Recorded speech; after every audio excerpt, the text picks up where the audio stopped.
So in this movie, you have a very impressive, intricate fight scene. Cool. How long did it take to choreograph? It took a while. We started rehearsing that sequence basically from day one, and up until the time that we actually filmed the scene, we rehearsed the entire way through. Any downtime that we had, we would have to go to stunt rehearsal. And I have a lot of fun doing that stuff, though. I've played sports my whole life, and so I like the physicality of it all. Did you and Mark get to like give ideas for what to do? Totally, yeah. It was very collaborative. Mark and I, we both also insisted on doing all our own stunts, if possible. They wouldn't let us do everything, but because of that, it got real a little bit. And when you're rolling around with someone, and even though it's a fake fight, it's like you're getting bruised up and your knees are grinding against this like hard wood floor. And by the end of the day, we were like, let's get a beer. Let's unwind. I'm glad it ended peacefully. Very much so. Well, also you write your own Funny or Die sketches, and you've said that you were interested in directing your own film someday. Did you learn anything from your director on this film, Louis Leterrier? You know what?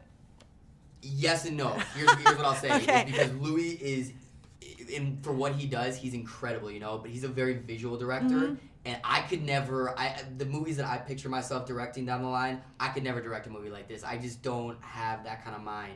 And so the movies that I'm more drawn to in terms of like the ones that I want to create myself are like the smaller, like slightly more character-based movies.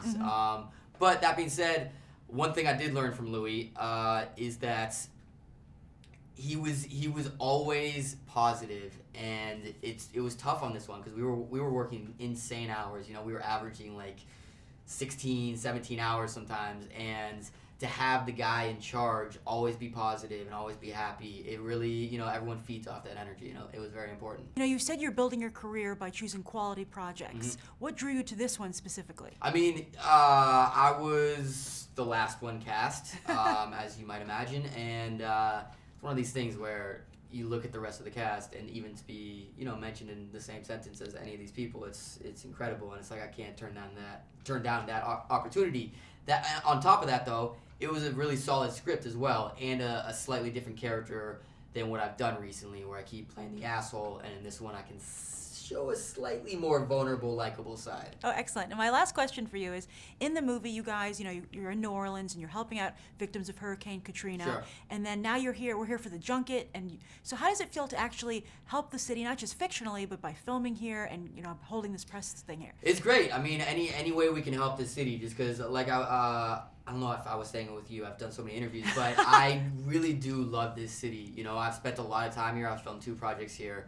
And it's got this really warm vibe where no matter when I come back and I go to these places, my favorite spots in town, food places or whatnot, they remember me and they treat me as a local, and any way we can give back, yeah. Favorite New Orleans spot? Sylvain is my favorite restaurant right now. I also like Lillette's. Audubon Park is where I like to hang out.